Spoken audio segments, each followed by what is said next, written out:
When you need mealtime inspiration, it's worth shopping Kroger, where you'll find over 30,000 mouth-watering choices that excite your inner foodie. And no matter what tasty choice you make, you'll enjoy our everyday low prices, plus extra ways to save, like digital coupons worth over $600 each week. You can also save up to $1 off per gallon at the pump with fuel points. More savings and more inspiring flavors make shopping Kroger worth it every time. Kroger, fresh for everyone. Fuel restrictions apply.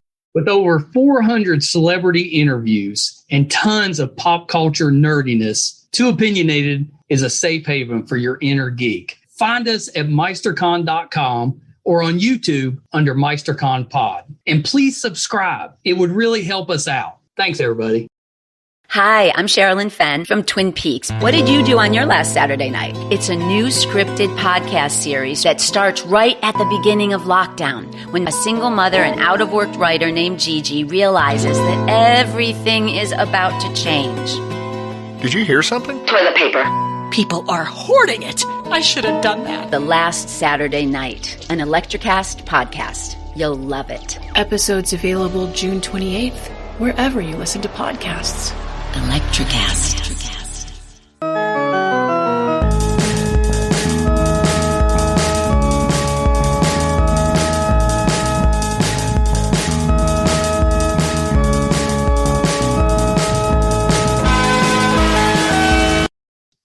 Hi, everybody. Welcome to another edition of Too Opinionated, where today I'm joined by actress Hannah Aline, who is returning. She was on once before on our Doom Patrol panel, and we loved her so much we had to bring her back. So welcome back, Hannah.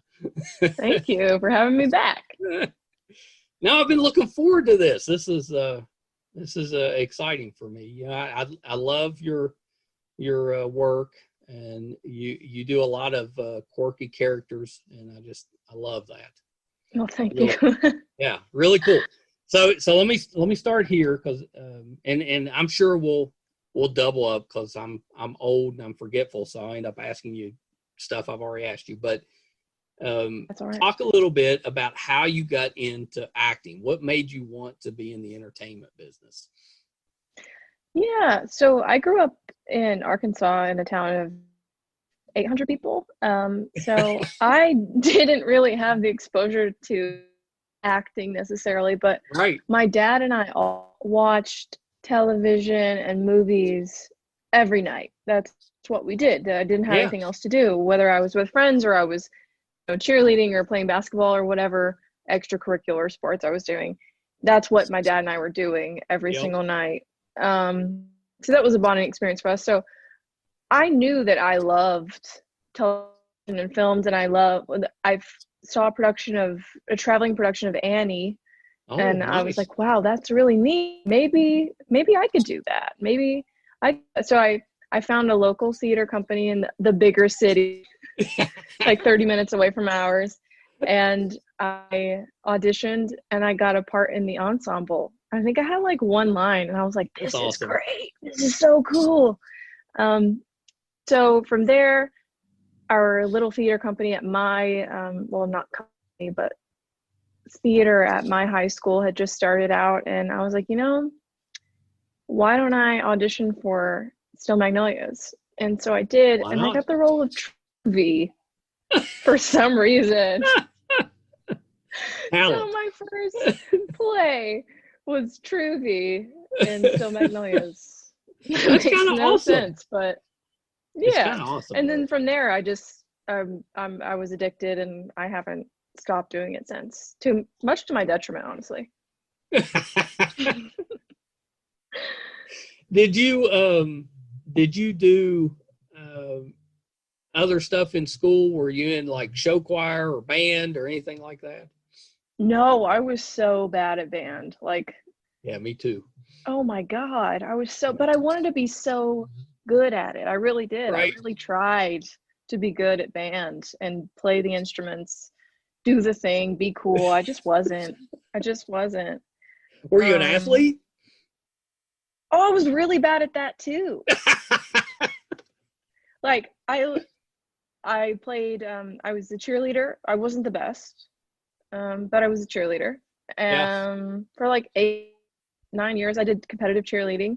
Still wasn't the best. Yeah, was never the best at that. And then I did basketball. I played basketball for, God, 8 years of my life. And I was still like, just not good at it. And then I found acting and I was like, oh, this is something that I can excel in, or that I can do this. And I don't have to be perfect, but I can learn this. I can do this.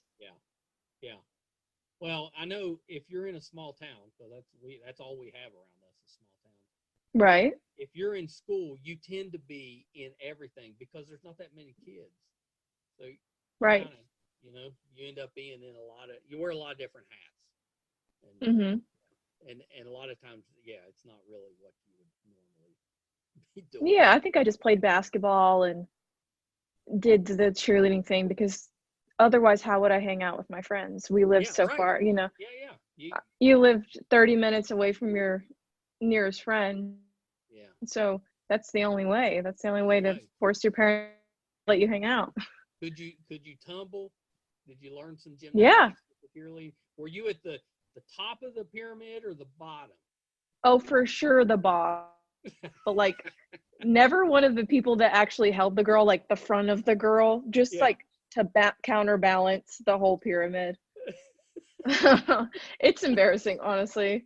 I found a video of me doing track the other day, and that was mortifying. I ran track. See, I did all the things. What did you run? I ran the mile.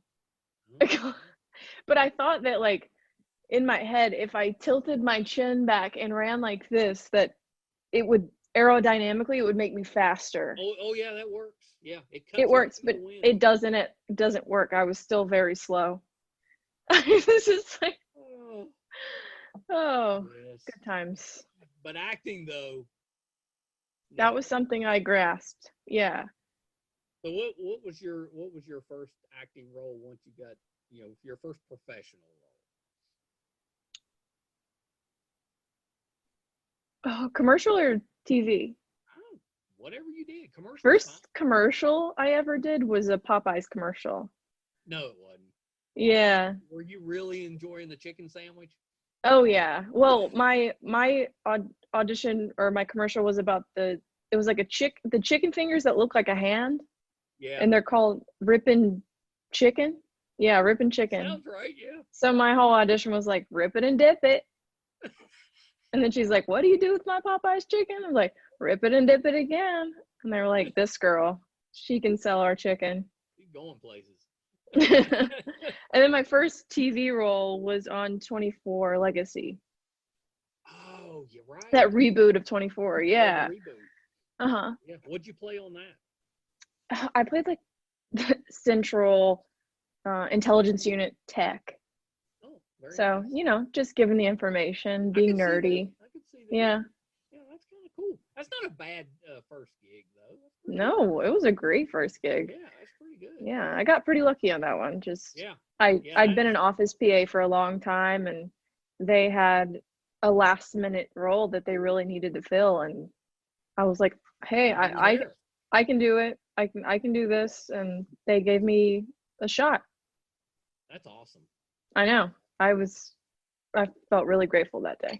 So do it worked out. Do your friends make fun of you for the Popeye commercial? Do they like throw your line back at you? No, I don't even know if any of my friends now because I live in Atlanta now. Then I lived in New Orleans, but I don't think any of them have ever seen that commercial.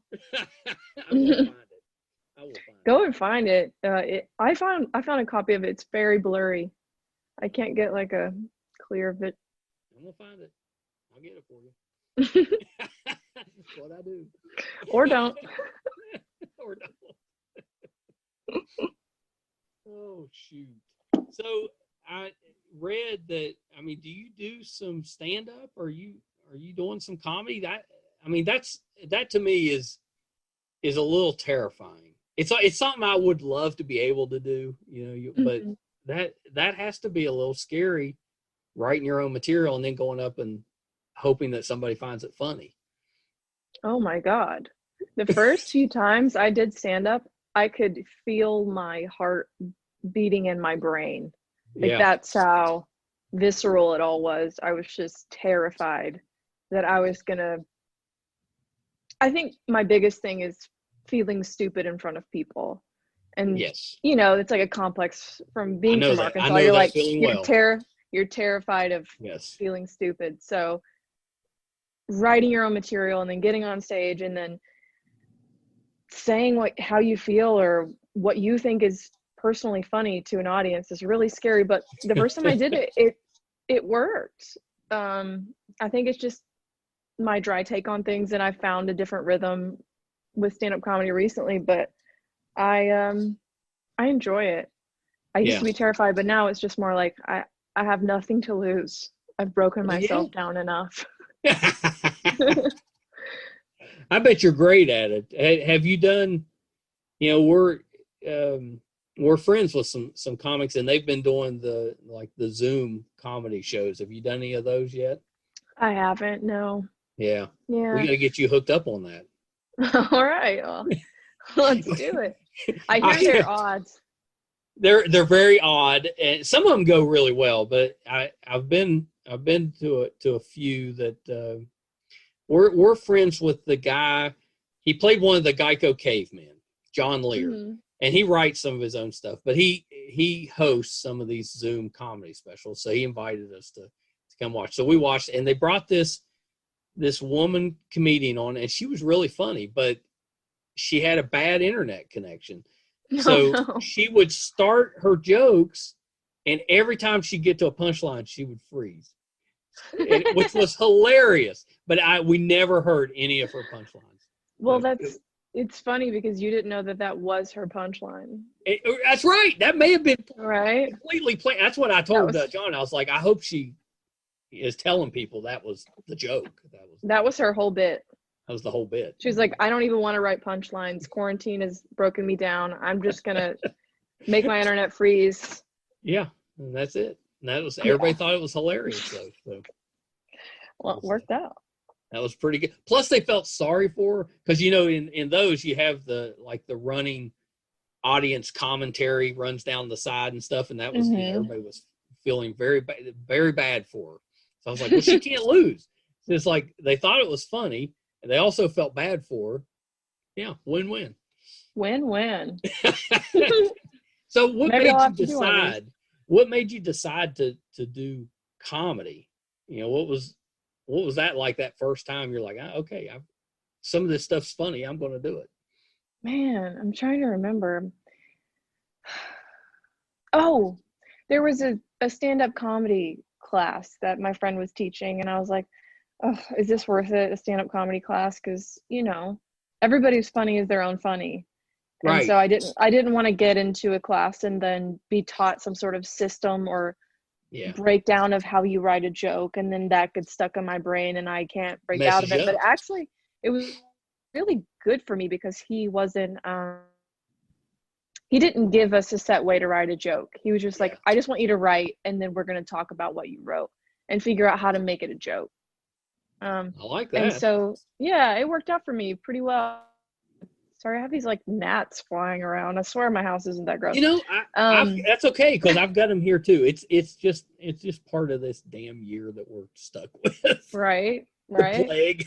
And so I took that class, and it was really great. And then I went to in Atlanta. There's a place called the Punchline, and I did my first set or my second set there, and turns out that night was like a competition night, and I was top 3 to go to the next round. And then I went to the next round. It was just like 3 of us that were battling against each other. And I was like, I'm going to write all new material in 2 weeks. I'm going to be super new, super fresh. Everyone's going to love me. I go up and I forget all of my punchlines. Oh, no. And so I'll just say the setup, and then I'm just like, yeah, cool. And then you could hear the crowd being like, oh no. Oh no, this girl. I left that night. I think I was the second one to go. I left, and I just grabbed my purse, and I went back to my car, and I cried, and I was like, yeah, I'm never doing this again. This was terrible. Why would I ever put myself in this position? But as self-deprecating as I am, I did it again. Yeah. And again and again and again. So, that's awesome. That's how I would be. Yeah. I would be that way too. I'd just use it. The next time I went up, that's what I'd be talking about, was how terrible I was. Yeah. Yeah, people love to hear how terrible you are at stand-up comedy. Right? I think people love to hear misery in any form if it's funny and not happening to them. Right. Yeah. Well, all misery is a little bit relatable. Yeah, that's right. It is. It is. Everybody's been through something that they can relate to. Mm-hmm. Now, I'm very, very impressed with that. Now we have to get you a special on Netflix or Comedy Channel or something. Oh, God. I'm not at that place yet. No, it's one happening. day. It's close. Yeah, right maybe. there. This podcast is gonna air. The phone's gonna start ringing. We're like, we gotta have that girl that forgot all our lines. We gotta have her. It's gonna Give them my phone number. Yeah. I'm here. I'll write an hour special. I only have about 20 minutes of material right now, but I hear that's pretty good, because you always hear comedians saying you got to have a firm 10 minutes or a good 10 minutes. So if you've got 20, that's pretty good. 20 that I could remember? I don't know. Not off of my top of my head. It's written down somewhere. Well, you gotta. Yeah, I don't know what you do there. Practice. Yeah. So when you act, do you have to memorize all your lines, or are you better like ad-libbing? Oh, if I'm going to show up on set, I definitely know my lines. Yeah. I do like to ad-lib if I feel like the set or the director is cool with that, then I'll do it. But if not, I just kind of keep to myself. Like, if I'm on a stylized TV show like Doom Patrol, I don't really throw out any sort of ad-libs. Yeah. You stick to the script. Yeah, I think I would be terrible at the ad-lib part. I could memorize, and not that that doesn't mean I would act good, but I would remember the lines. Take you an improv class. Oh my gosh, no way!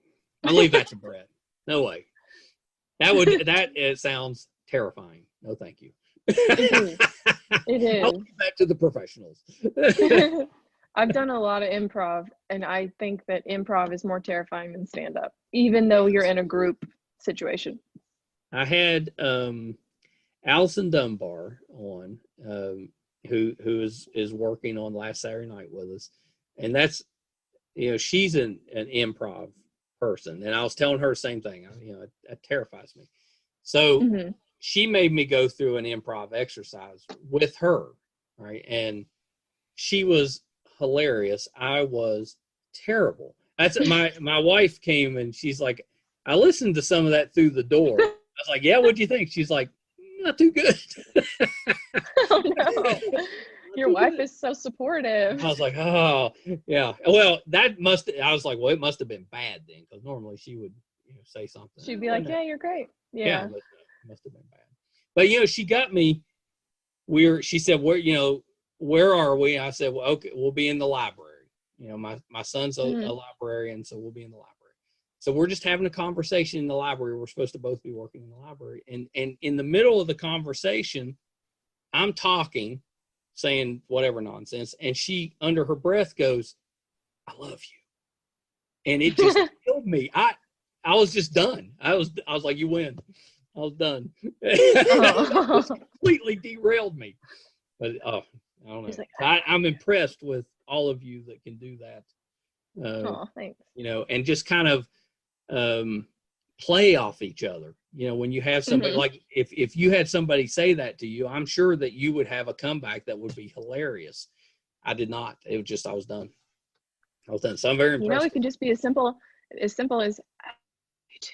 And then so the smoothie we had this morning.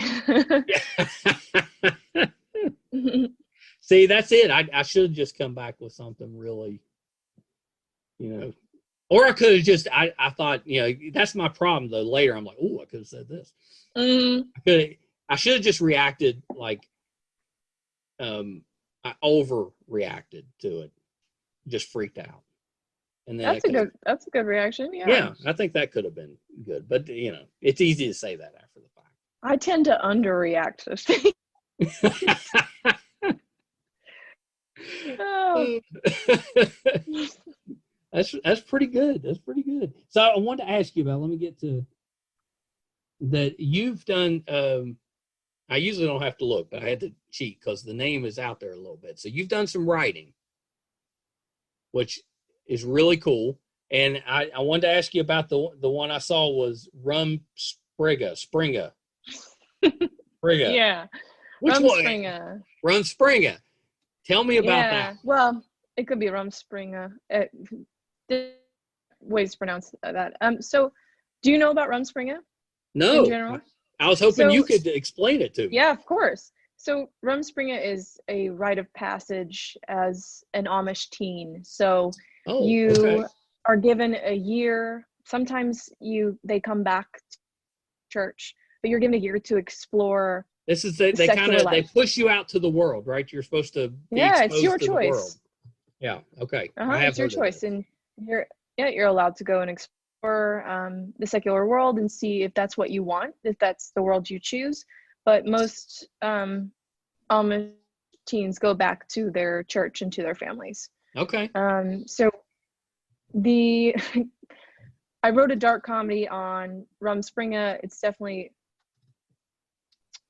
a farce on what Amish culture actually is and represents, because I obviously think Amish culture is great. Like I have no ill will against Amish culture. So but it's dark comedies about two teens.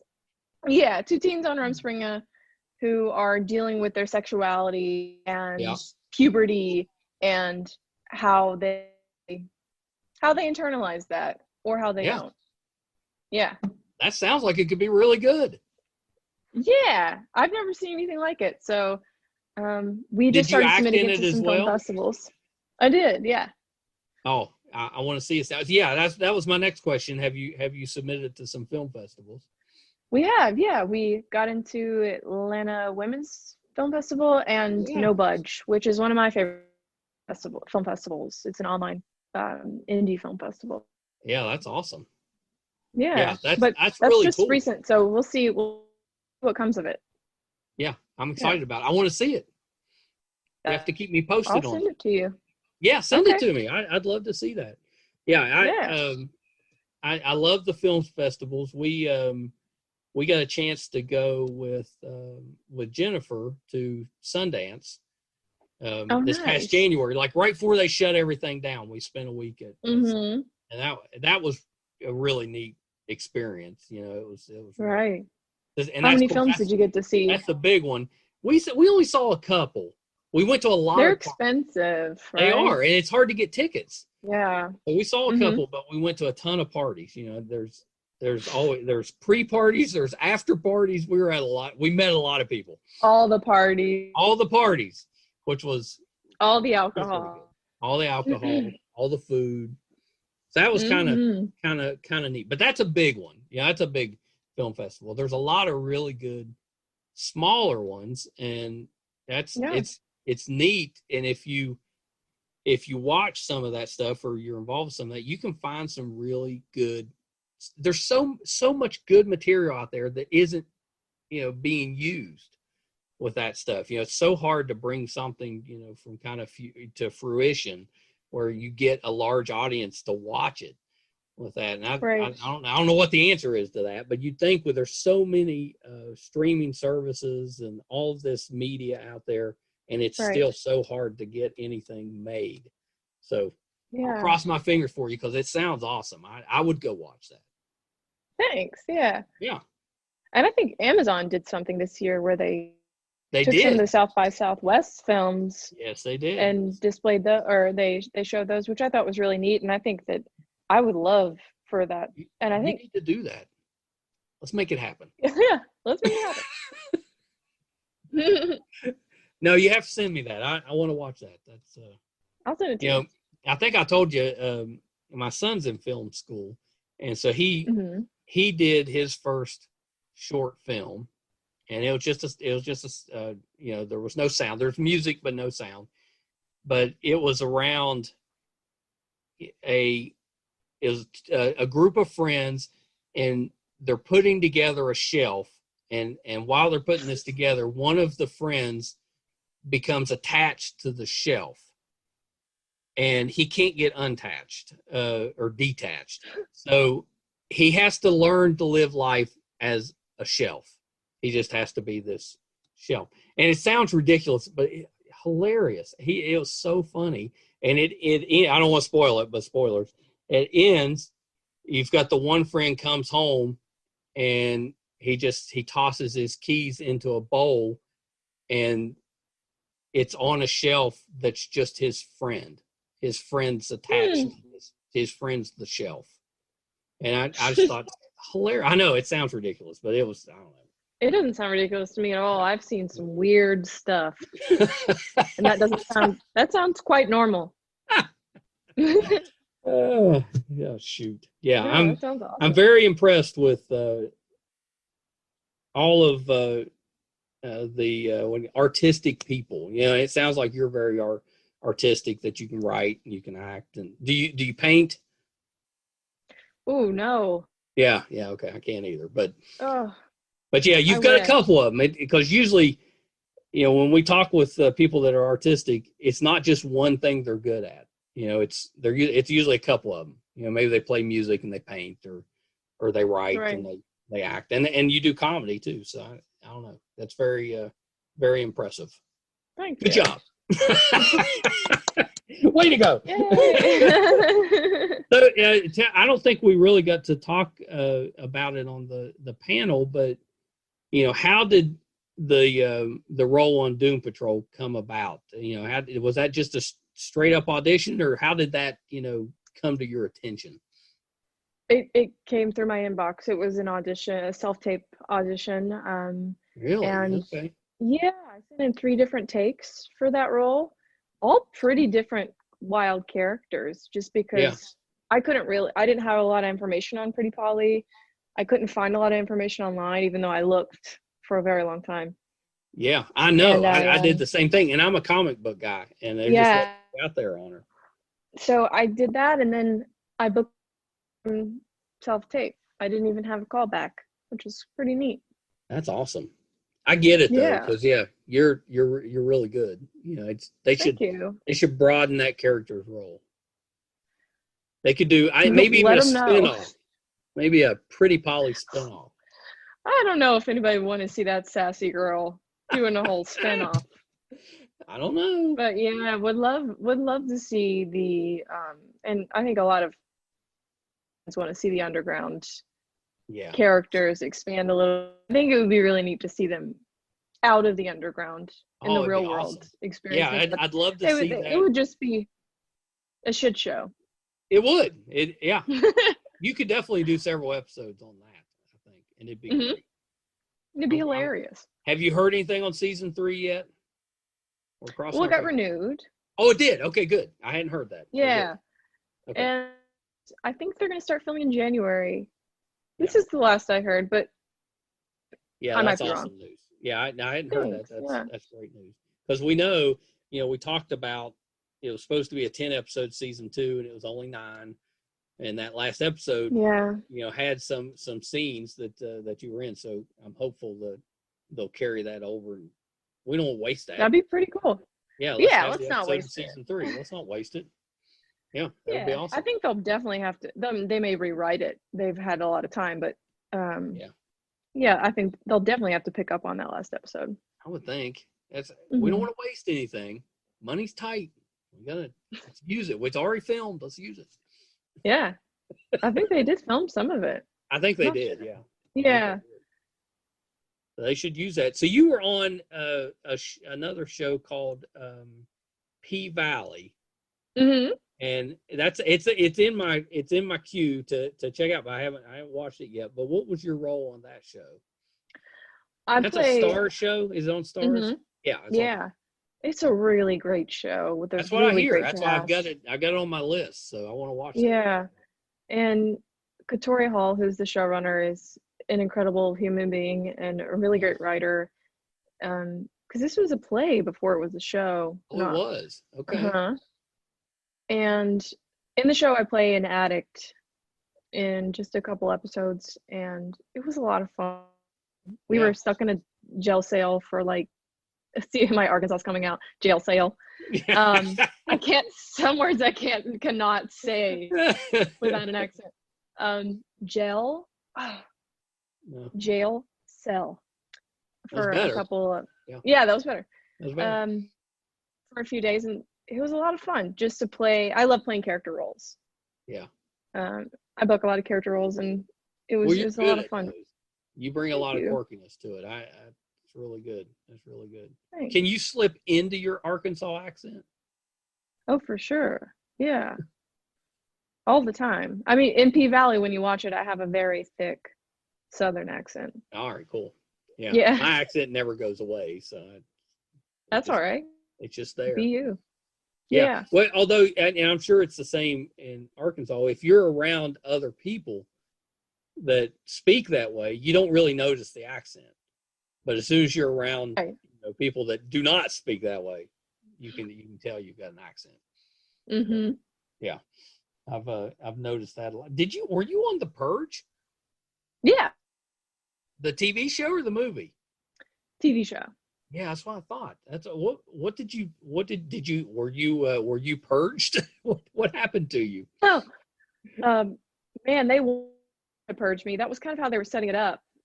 I think I was supposed to go back for the very last episode, but that didn't end up happening. So I was a journalist. Yeah. Kind of like an NPR type journalist who was exposing some truths to the system of the purge, and people didn't like that. They didn't like that I was speaking out against it. Yeah. Which is very timely. Right. They didn't like that I was speaking out against. So they were like, in the end of that scene, they said, if you're not careful, maybe we'll purge you. That kind of thing. See, Spooky. So you're still out there. You're still out there. Yeah, I think the purge, it didn't get renewed. I don't think it did. I don't think so. You never know. But you never know. You never know. It may come back. Technically, you're still out there. When you know how that stuff goes, when they bring shows back, they're like, well, who's still around? I'm here. You might get the call. We talked a little bit on the Doom Patrol panel about the role you had in the Miseducation of Bindu. I think I got that right. Mm-hmm. And I wanted to see if you had an update on when that may be available for me to watch, because all the trailers and stuff, you are awesome in that. I'm excited to see that. Yeah, you're so good in that one. Oh, thanks. So they're still doing festivals at the moment. That's what I thought. So I don't know how they're going to release it or what they're going to do with it afterward. Yeah, I'll have to ask Pratna, the director, and see what she's going to do with it after. I haven't spoken to her in a minute, so I'll see what she says. You got to find out, and then you got to come back. I'll find out. Yeah, that one looks really good. It looks like a fun movie. It was a great movie, and I love Pratna, who was the director on it, and she was such a dream of a director to work with because she just kind of gives you creative freedom, which a lot of that's hard. That's hard to get sometimes. So she let me do what I wanted, and that was fun. How would you? I bet it was. How would you describe your character in that movie? Oh, she's the gossip in the high school. Yeah. And she wants to get every piece of information or gossip that she can from every student. Yeah. And she will pay for it physically. She will give you money for gossip. Well, there you go. So Bindu has some gossip for me. But unfortunately, I'm a bit of a bully. Yeah. Yeah. It's okay. It happens. It happens. It happens. That was probably a fun role to play, though. Oh, it was so fun. I was so weird, and I just really like to be my authentic weird self. Yeah. And obviously you're not a bully, so that would be kind of fun. I mean, who are you saying I'm not a bully? Hey. So, we're producing this audio drama called The Last Saturday Night, and everybody should check it once. Finish the interview first, but then go check it out. It's going to be great. Has a wonderful cast, and it's written by Jennifer Nash, who's really talented.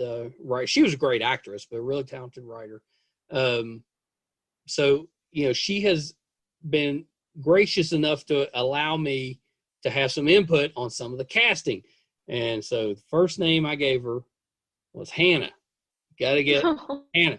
I think she would be awesome. And so she said, "It's like, okay, I'll check out some of her stuff." And then it wasn't an hour later, she sends back. She's like, "Oh my gosh, she's amazing." Like, there you go. So I was so happy to have you have a part. So, what is this the first? Well, I guess it's not the first audio work you've done, is it?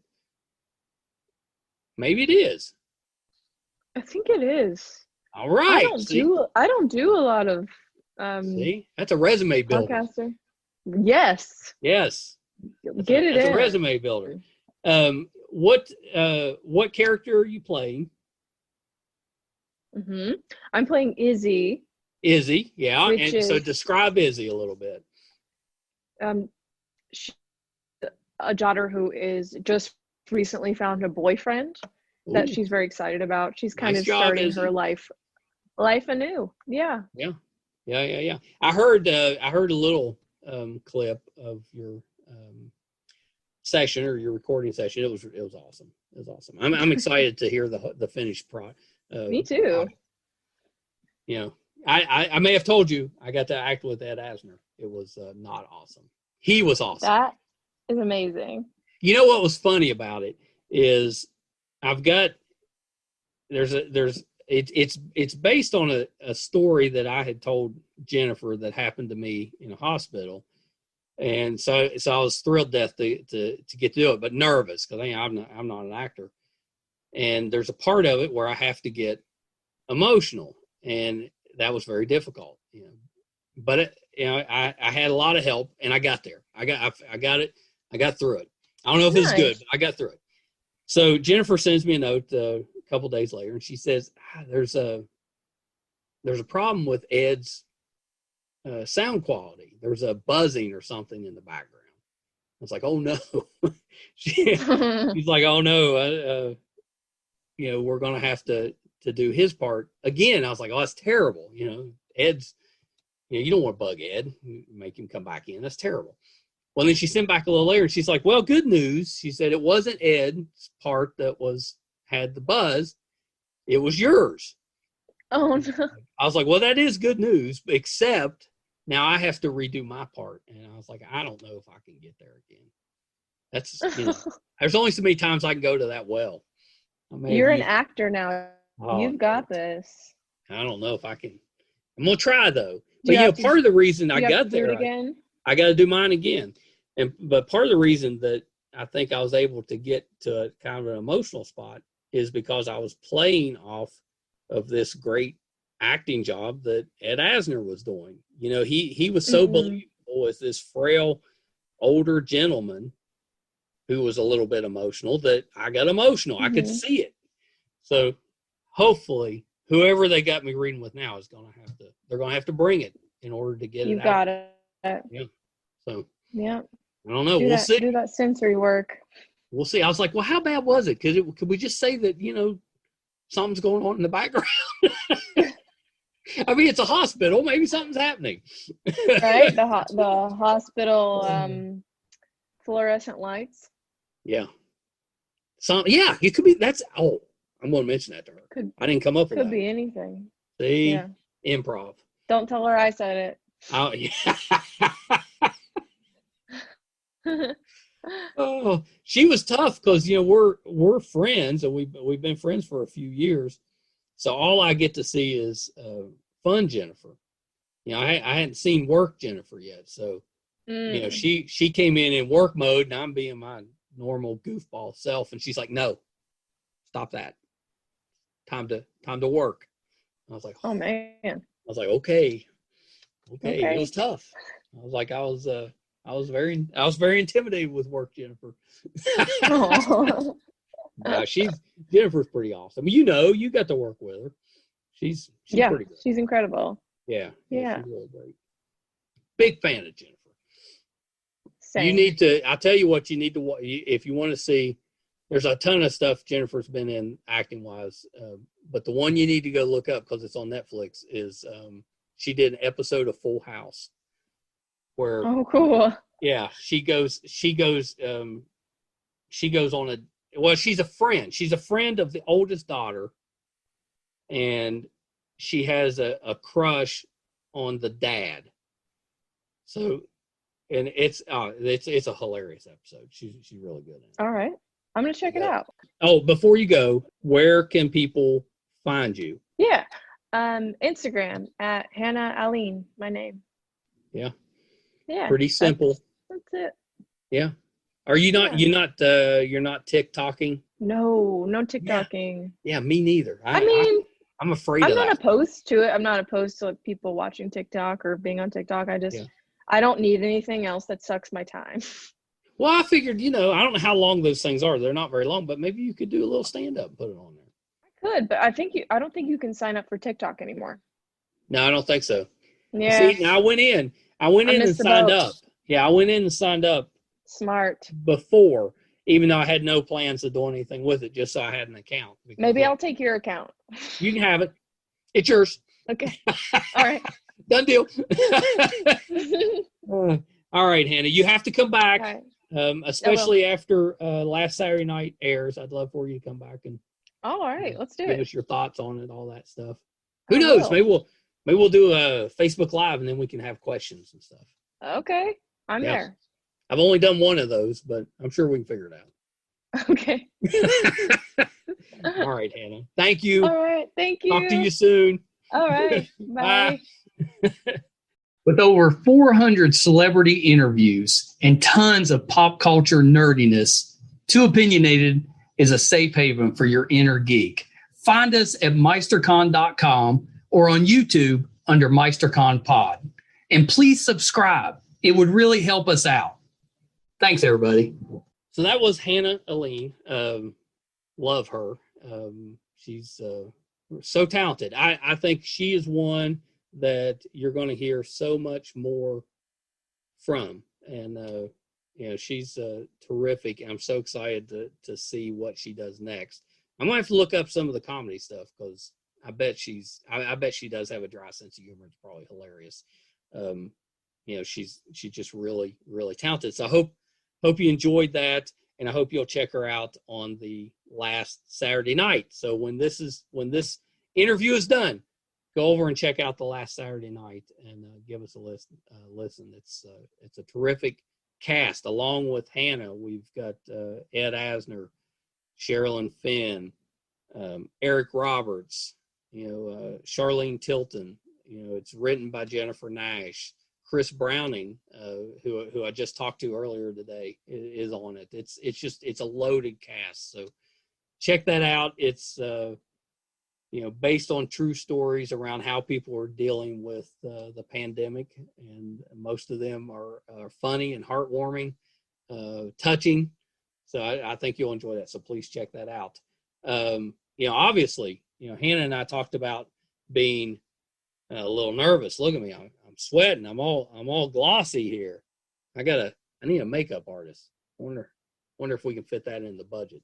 Speaking of budget, if you would like to help us out, if you would like to donate, we really appreciate that.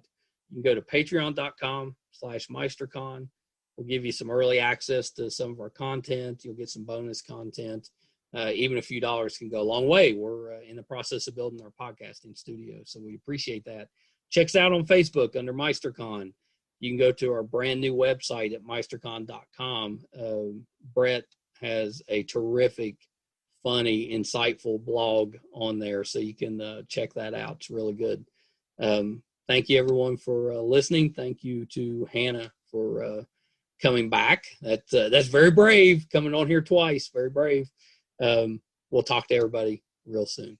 Bye, everybody.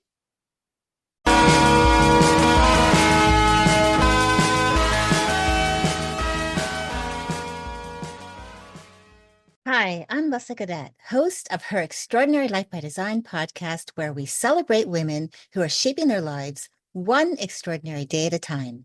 I speak with women from all over the world about what they do and how they are passionately pursuing their dreams and creating meaningful impacts on their communities. So come join us and learn about all there is to learn about these extraordinary women. Welcome to Ringside with Ray and Prince. My name is Ray Leonard Jr. Oh, got the set? No, that's just my dad. My name is Prince Daniels Jr. Daniels again with a big home touchdown. On this show, we come to humanize athletes, entertainers, business executives. We're going to see what makes them tick. Tuesdays, 10 a.m. Pacific time on Spotify, Apple, Amazon, and wherever you get your podcasts. We'll see you there. Peace and power. ElectraCast. ElectraCast.